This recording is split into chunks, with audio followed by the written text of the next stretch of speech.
Hey guys, welcome to the Massive Iron Channel. I'm Steve Shaw. In this video, we're going to talk about something supposedly that Stan Efferding said, that powerlifting is dangerous. He kind of warned the average strength trainee that powerlifting is dangerous, or that's what I'm told. Before I get into that topic, if you have any questions or comments, check out the link below. Come on over, submit your questions. The best questions I turn into videos just like this. So I had a gentleman on my Massive Iron Facebook group, and you can find the link below. Come on and join us. It's not that hard. I know you're on Facebook. If you're not, just make an account just so you can join us. Anyway, a gentleman posted and said that Stan Efferding said powerlifting is dangerous and that the average strength trainee probably should just keep the strength training or something like that. I don't know.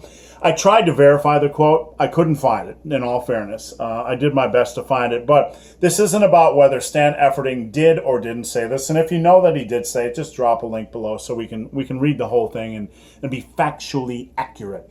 In any case, the question is powerlifting dangerous?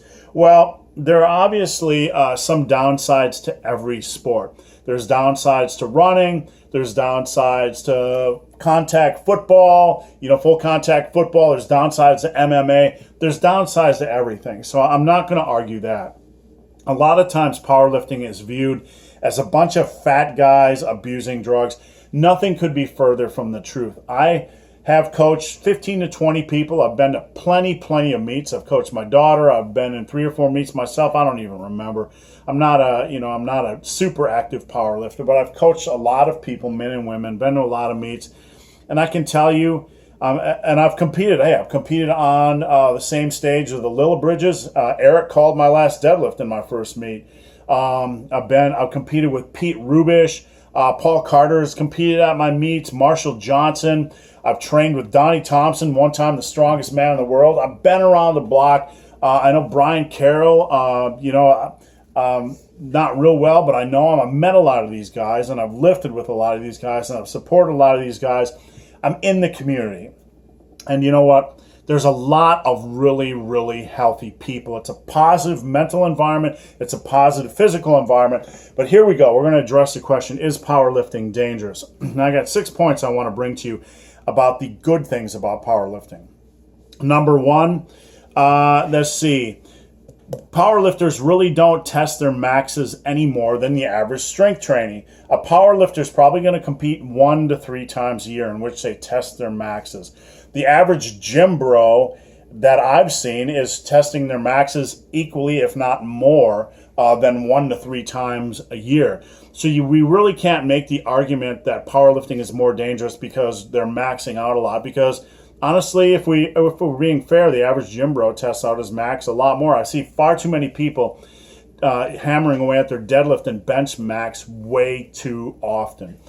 Second point I want to bring up is that powerlifters generally have an elevated knowledge of form. It's a culture that's based around form. We're all helping each other. So the average powerlifter generally has a far better grasp of exercise form than the average guy in the gym who's just training for strength, doing Wendlers or starting strength. And that might, some guys might want to just attack me over that or hammer me over that, but it's true. If you haven't been in a powerlifting culture, you don't understand that. But it is a culture based on form. We help each other, we share things, we try to lift each other up. And the average form for a powerlifter is far better than the average strength trainee. So we can't make the argument that powerlifting is dangerous because of that reason. Powerlifters have better form. The third point along that lines is powerlifters generally have better, well thought out programming. Powerlifters generally don't do a lot of random crazy crap. They did before they get into powerlifting, but most, and these are generalizations, but most powerlifters take programming seriously, and they have really decent, well thought out programming that they likely got from more experienced powerlifters, where the average gym bro is just doing a bunch of bull crap or program hopping the average gym bro. And you know it's true, it happens in your gym. So the powerlifters, they don't test their maxes as often, they have a better knowledge of form, and they generally have better programs. That's my opinion, of course. So a little bit safer, doesn't it seem like?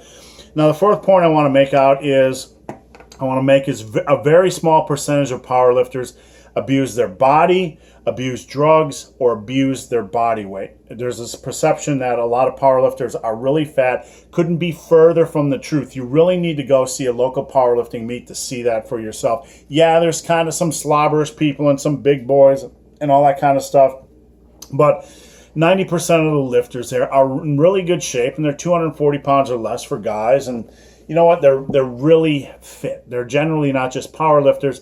They're really into fitness in other ways. Sometimes CrossFit, sometimes trail running like I just did today, all kinds of crazy crap. Most power lifters don't abuse drugs either. They just don't abuse drugs. It's about the strength training. Yeah, the top guys, I know the drug protocols of several top guys, and there's some drug abuse in the sport, but it's very, very minimal. It's generally not a culture of drugs. And you know what? Not a lot of guys are abusing their body. That's just simply a myth. They're just not punishing their body. They're training smart in the off season and peaking appropriately.